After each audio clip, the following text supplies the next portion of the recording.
경제 제재 등 국제 소송 등 수단 방법 가리지 말고 반드시 수모를 되돌려줘야 합니다. 인도네시아 같은 양아치 국가는 가만 놔두어서는 안 됩니다. 이렇게 갑질하는데 질질 끌려다니는 데는 이유가 있을 겁니다.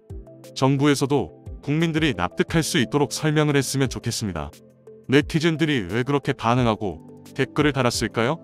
이유를 한번 봅시다. 양아치 인도네시아가 KF-21 분담금 외에도 T-50I 계약금을 지금까지도 내지 않고 있었다는 충격적인 사실이 밝혀졌습니다.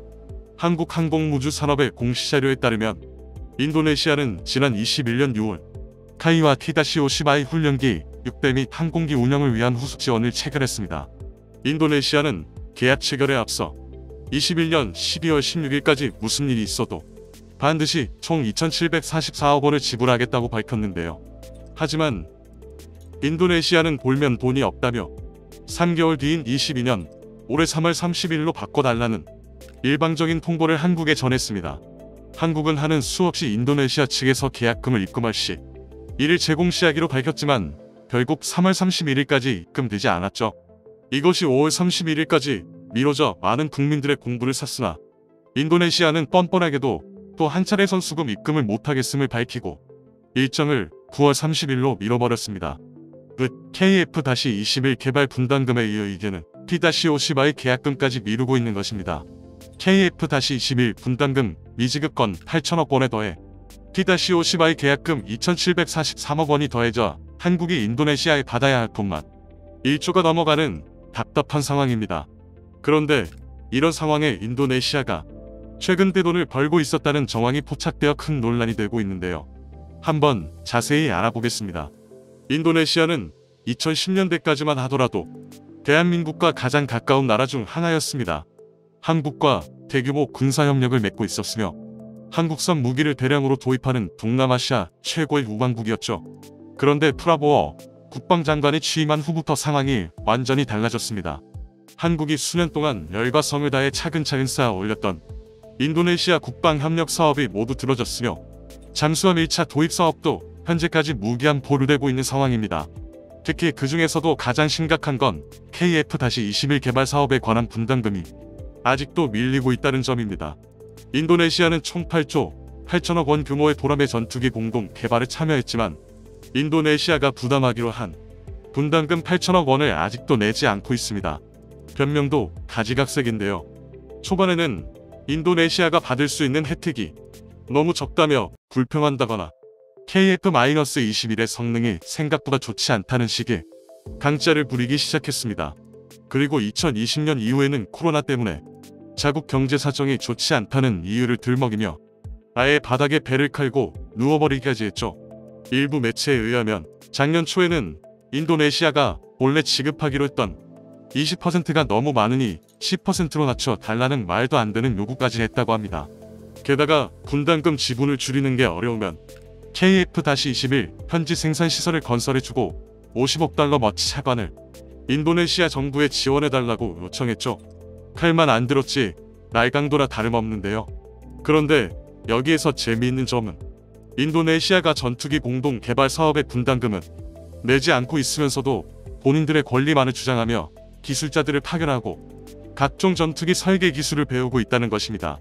최근에는 시험 비행을 앞두고 인도네시아 조종사와 관련 인원들이 추가로 파견되면서 KF-21 운용을 위한 테스트 과정을 받고 있기까지 합니다. 인도네시아가 코로나 사태로 인해 2020년부터 경제 사정이 극심하게 어려워진 것은 사실입니다. 한국 또한 그 점을 감안해 인도네시아의 분담금 미납을 부분적으로 남아 수용해 주었죠. 결과적으로 현재 인도네시아는 전체 분담금 규모는 그대로 유지하되 분담금의 30%가량을 현물로 지급하기로 한 상황입니다. 그런데 경제 사정이 어려워 분담금을 못 내겠다던 인도네시아가 사실은 떼돈을 벌고 있었다는 정황이 포착됐습니다. 인도네시아는 세계에서도 손에 꼽는 천연자원 강국으로 알려져 있는데요.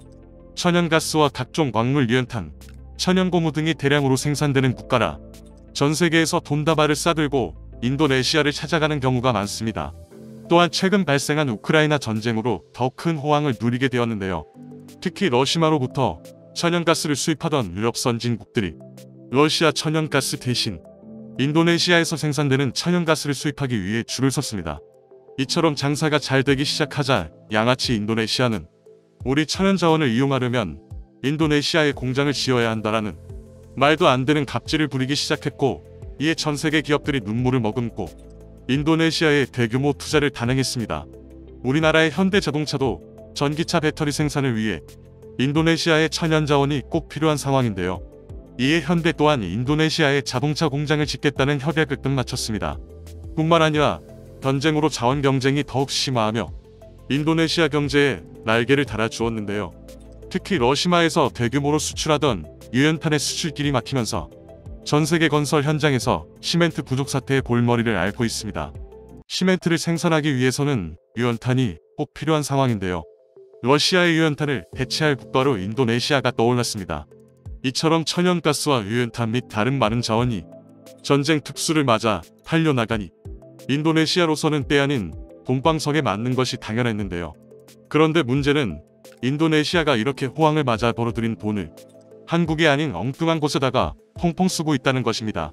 무기 동향 추적 사이트인 디펜스 인더스트리 데일리는 인도네시아가 프랑스 다소사와 맺은 라팔 전투기 도입 관련 문서를 공개하며 이를 대서특필했는데요. 이 과정에서 인도네시아가 36배의 라팔 도입에 관한 모든 합의가 이미 이루어졌으며 성금까지 모두 지불한 것으로 밝혀졌습니다. 매체에 따르면 인도네시아와 프랑스는 21년 12월에 발효 계약을 체결했다고 하는데요. 성금이 지불되어야만 문서에 발효 표시가 된다는 것을 생각해보면 이미 작년 12월에 모든 금액을 지불한 것으로 전문가들은 보고 있습니다. 한국에 줄 돈은 없어도 라팔 쌀 돈은 있었다는 것인데요. 실제로 몹시 공교롭게도 작년 12월은 인도네시아가 한국의 TOC마이 계약금을 내야 했던 시기와 맞물립니다. 하지만 결과적으로 라팔에 대해서는 발효 표시가 적힌 반면 한국은 그때부터 지금까지 무려 3번이나 계약금 지급이 밀려버린 상황입니다. 이처럼 한국을 대놓고 기만하는 인도네시아의 태도에 우리 국민들의 분노는 걷잡을 수 없이 커진 상황이었는데요. 이런 상황에서 인도네시아가 5월까지 납부하기로 한 TOC마이 훈련기에 대한 계약금 지급이 또 한 차례 지연돼 9월까지로 밀린 우리 입장에서는 복장이 터질 수밖에 없었습니다. 인도네시아는 2011년부터 도입해 운영하고 있었던 TOC마이 훈련기 16대를 경공격기로 개량하기 위해서 2018년 레이더와 기관총 시스템을 장착하기 위한 개량 사업을 진행했는데요. 여기에 크게 만족한 인도네시아 국방부가 추가로 한국에 6대를 도입하겠다는 의사를 밝히며 2,744억 규모의 계약이 체결된 바 있습니다. 지난 21년 7월부터 계약금을 미룬 것만 벌써 세 번째인데요. KF-21 분담금을 미루고 있는 상황에서 TOC마이 훈련기 계약금까지 대놓고 미루고 있을 뿐 아니라 다른 나라에는 돈을 펑펑 쓰고 다니는 것은 한국을 과시하며 한국과의 계약 관계를 전혀 중요하게 생각하지 않는다는 외교적 결례나 다름없습니다. 그런데 인도네시아의 기만은 여기서 끝난 게 아니었습니다. 인도네시아는 라팔 전투기 도입 계약을 확정한 이후 프랑스와 추가 도입 사업을 추진 중에 있을 뿐 아니라 미국과 접선해 36대 이상의 F-15 전투기를 도입하겠다고 밝혔는데요. 실제로 인도네시아 현지 매체들은 인도네시아 공군 참모총장이 미국과談判을 짓기 위해 미국 국방부를 방문해 미 공군 참모총장과 F-15EX 구매를 논의했다는 보도를 대서특필해가며 쏟아냈습니다. 결국 미국은 인도네시아 측의 제안을 받아들였는데요. F-15 전투기 36대와 엔진, 통신 장비 등을 팔기 위해 수십조 원 규모의 인도네시아 무기 수출물 승인해 주기까지 했습니다. 상황이 이러니 우리 국민들의 분노는 최고치에 이를 수밖에 없었는데요. 더 이상 인도네시아의 횡포를 묵인해서는 안 된다며 인도네시아와는 단교해야 한다는 이야기까지 나오고 있습니다. 특히나 조만간 시험 비행을 앞둔 KF-21의 기술 보완을 위해서라도 인도네시아 조종사와 기술자들 40여 명을 얄짤없이 인도네시아로 추방해야 한다는 목소리가 높은데요. 분담금 한 푼 내지도 많은 인도네시아 조종사와 기술자들에게 KF-21의 시험 비행 순간을 겪게 할 수도 없을 뿐더러 기술 유출에 대한 우려의 목소리도 나오고 있습니다. 한국이 KF-21을 처음 개발할 당시만 해도 인도네시아는 소중한 동료였습니다. 그도 그럴 것이 한국은 스스로 전투기를 개발해 보지 못한 나라였던 만큼 그 어떤 나라도 한국이 개발하는 전투기에 관심을 주지 않았기 때문이었습니다. 한국의 기술력이 뛰어나다고는 하나 첨단 기술의 집약체인 전투기가 어떻게 나올지 아무도 모르는 상황이었던 것이죠. 이런 상황에 스스럼 없이 50대를 도입하겠다는 의사를 밝히고 공동 개발에 참여했던 것은 정말 고마운 일이었습니다. 당시 우리 국민들도 인도네시아의 참여 덕분에 KF-21의 제작 단가가 떨어지고 그와 동시에 수출 이력이 생겼다며 그들에게 고마움을 표했습니다. 하지만 KF-21의 완성을 눈앞에 두고 예전과는 상황이 전혀 달라졌습니다. 유일한 동료인 줄 알았던 인도네시아는 한국이 이것저것 상당 부분 양보하고 배려하고 있음에도 본인들의 불만을 반복적으로 표출하며 일방적으로 한국이 이를 당연히 들어줘야 한다는 식으로 목리를 부렸습니다. 그런 반면 아랍에미리트와 사우디, 폴란드 등 다양한 국가에서 대한민국이 개발하고 있는 전투기에 큰 관심을 보이기 시작했습니다. 한국산 전투기는 미국에서 최첨단 전투기들 도입하기 어려운 국가들의 최고의 선택지로 여겨지고 있는데요. 러시아와 우크라이나 전쟁으로 러시아 신형 전투기를 도입하지 못하게 된 국가들도 한국을 기웃거린 상황입니다. 한국 입장에선 말 안 듣고 제멋대로인 인도네시아를 굳이 어르고 달래가며 끝까지 끌고 갈 필요가 없게 됐다는 것입니다. 하지만 이런 상황을 아직 제대로 파악하지 못한 인도네시아는 히로시마의 훈련기 계약금조차 내지 않고 한국산 무기 도입을 그저 정치적인 목적으로 악용하고 있습니다. 오히려 끝까지 끌고 가면 침착밖에 되지 않을 텐데요. 지금이라도 대한민국이 단호한 결단을 내려 인도네시아를 완전히 배제하고 그간 적은 투자로 많은 혜택을 받고 있었던 인도네시아 기술진들을 북에 추방하길 바랍니다. 다음은 관객들의 댓글입니다. 타이 관계자들 전부 다 수사해야 한다고 생각합니다. 뭐가 찔려서 인리에 쩔쩔매는지 확실하게 조사해야 합니다. 이렇게 갑질하는데 질질 끌려다니는 데는 이유가 있을 겁니다. 정부에서도 국민들이 납득할 수 있도록 설명을 했으면 좋겠습니다. 똑같은 얘기만 잃어먹지 말고 우리나라가 왜 끌려다니는지 국민이 모르는 뭔가가 있지 않을까 하는 궁금증 해소에 신경 써 주시기 바랍니다. 계약 관련자들 모두 감사 시행하고 문제점에 대해서는 수사를 진행해 범죄 사실에 대하여 강력한 처벌이 요구됩니다. 돈 받아먹은 놈이 틀림없이 존재한다. 그렇지 않고서야 이렇게 바보짓할 리가 없다. 이 정도면 인도네시아가 문제가 아니라 이 사업에 착수하고 있는 담당자들이 문제네요. 전면 수사해서 이젠 호구짓을 끝내야죠. 본때를 보여주지 않으면 인도네시아가 계속 대한민국을 등쳐먹으며 다른 나라에도 좋지 않은 선례로 또 다른 피해를 불러올 수 있습니다. 강한 본보기를 보여줘야 합니다.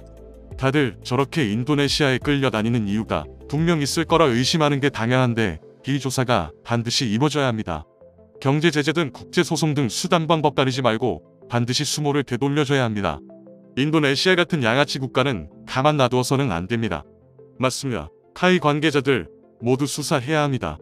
질리는 일이 없다면 줄 거 다 주면서 멍청하게 끌려다닐 이유가 없습니다. 이제는 인리가 KF-21 개발비 준다 해도 굳이 받지 말고 손절 많이 답이다. 양상대 해봐야 도움 1도 안 된다. 덜 안 내고 기술 훔쳐서 제3국에 비싸게 팔 생각인 듯. 그게 아니면 해석 불가. 기술자 파일럿 당장 추방해야 된다. 신의가 없는 상대는 항상 내게 손해를 끼치고 언제 어느 때고 자신의 이익만을 추구합니다. 그런 상대방과는 빠른 손절만이 해답이고 신의를 가진 상대와 같이 동행하는 길이 국익에 유익할 것입니다. 진짜면 그 미친놈들과 거래하는 놈들이 미친놈들이고 방송하는 당신들이 거짓말이면 헛소리 그만하고 솔직한 진솔한 방송하길 바람.